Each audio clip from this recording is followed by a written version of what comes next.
Hai anak-anak kelas 5, Assalamualaikum warahmatullahi wabarakatuh.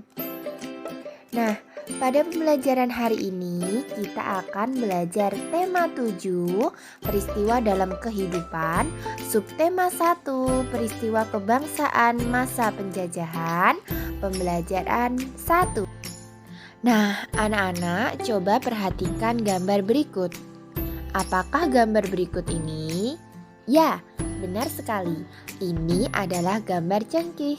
Cengkeh merupakan salah satu rempah yang ada di Indonesia. Apakah kalian tahu apa hubungan antara cengkeh dan penjajahan yang dialami oleh bangsa kita? Nah, cengkeh ini memiliki banyak manfaat. Sebagai bumbu masak, cengkeh juga digunakan dalam bentuk bunga utuh atau dalam bentuk bubuk. Kemudian, cengkeh dimanfaatkan untuk bangsa Cina dan Jepang sebagai dupa. Nah, selain itu, minyak cengkeh digunakan sebagai aromaterapi dan obat sakit gigi. Jadi, pohon cengkeh ini memiliki banyak manfaat anak-anak, sehingga menjadikan nilai ekonomisnya tinggi. Oleh karena itulah, cengkeh merupakan salah satu bahan rempah-rempah yang menjadi buruan bangsa-bangsa Eropa. Hal ini memicu terjadinya penjajahan di Indonesia. Lalu, apa ya sebenarnya yang melatar belakangi bangsa-bangsa Eropa tersebut datang ke Indonesia dan akhirnya menjajah bangsa Indonesia? Ayo kita cari tahu faktor-faktor yang melatar belakangi kedatangan bangsa-bangsa Eropa ke Indonesia. Yang pertama, kita akan belajar peristiwa kedatangan bangsa Barat.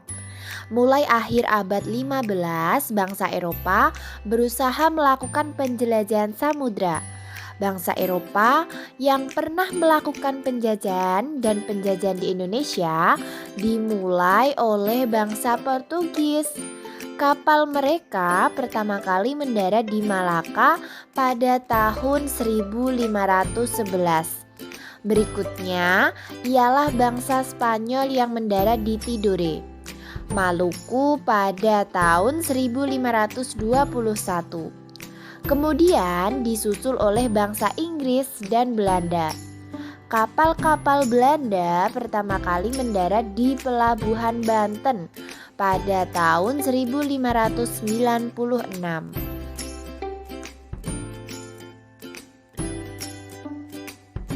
Adapun faktor-faktor pendorong penjelajahan samudra antara lain, yang pertama, adanya keinginan mencari kekayaan atau gold.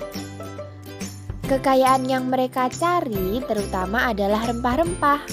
Sekitar abad 15 di Eropa, harga rempah-rempah sangat mahal.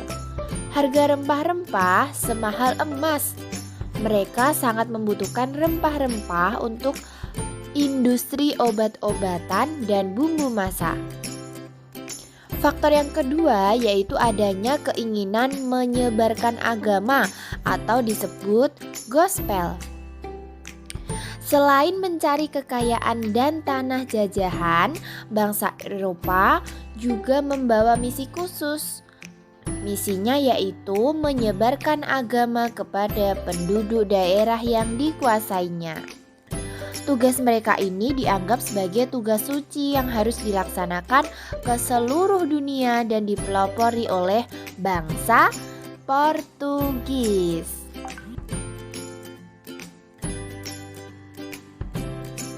Yang ketiga itu adanya keinginan mencari kejayaan atau glory.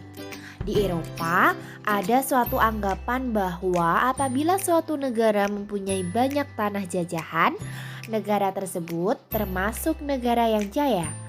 Dengan adanya anggapan ini anak-anak, negara-negara Eropa berlomba-lomba untuk mencari tanah jajahan sebanyak-banyaknya. Nah, faktor pendorong yang keempat yaitu perkembangan ilmu pengetahuan dan teknologi. Karena ilmu pengetahuan dan teknologi itu berkembang pesat, contohnya seperti dikembangnya pembuatan kapal yang dapat digunakan untuk mengarungi samudra luas. Kemudian ditemukannya juga mesin untuk persenjataan yang digunakan untuk melindungi pelayaran dari ancaman bajak laut dan sebagainya. Selain itu juga ditemukannya kompas. Kompas ini digunakan sebagai penunjuk arah sehingga para penjelajah tidak lagi bergantung pada kebiasaan alam. Untuk menentukan arah, biasanya mereka berpedoman pada bintang. Sehingga jika angkasa tertutup awan, mereka tidak dapat meneruskan pelayarannya. Dengan kompas, mereka bebas berlayar ke arah manapun tanpa gangguan, baik siang maupun malam.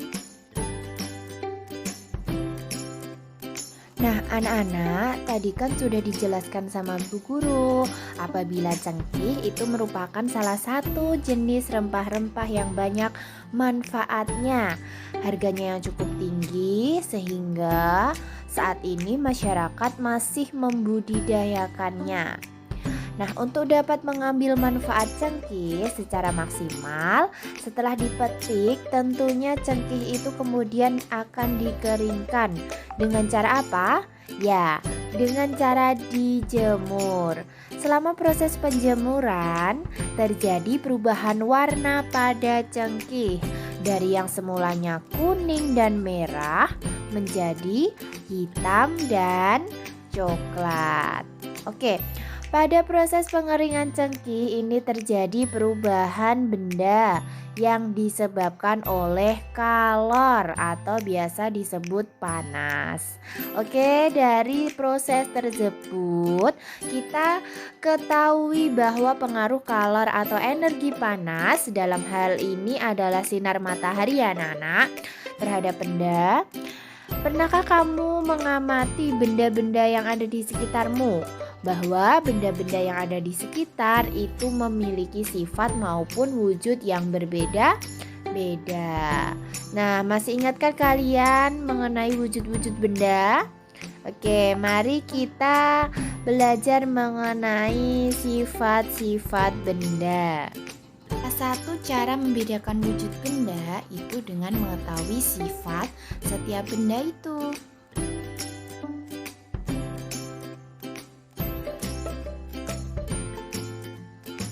Benda-benda yang ada di sekitar kita digolongkan menjadi 3, yaitu benda padat, cair, dan gas. Ketiganya memiliki sifat yang berbeda. Mengapa anak-anak harus mengetahui sifat-sifat benda?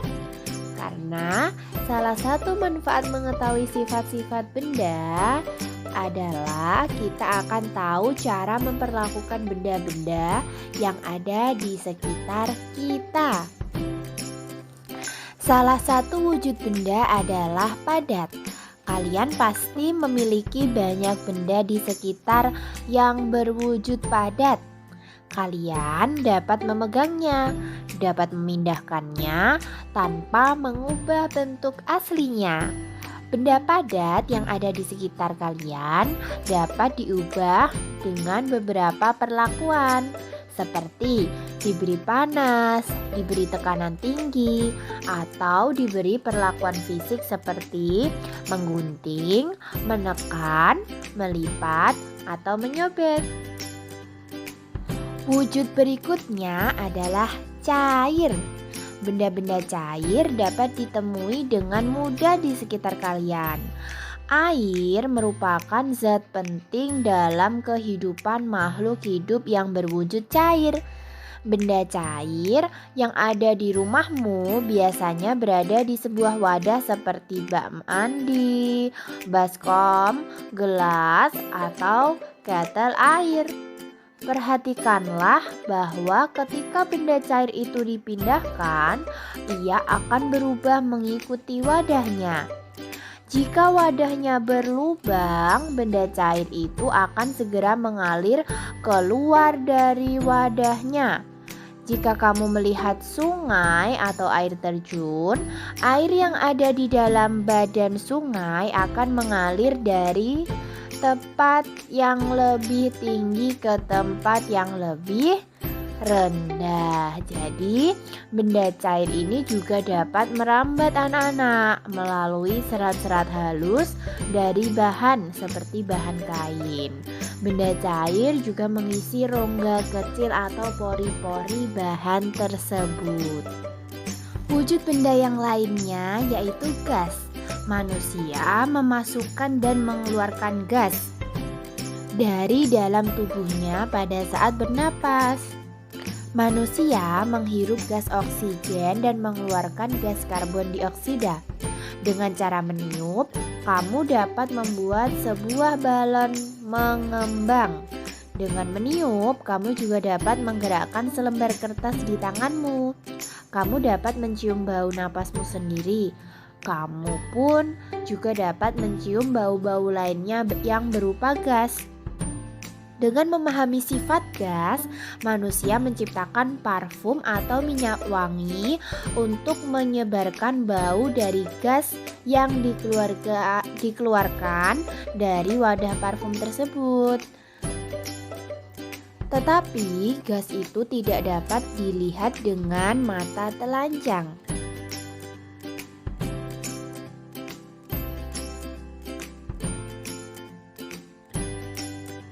Pembelajaran kita hari ini, semoga video ini bermanfaat.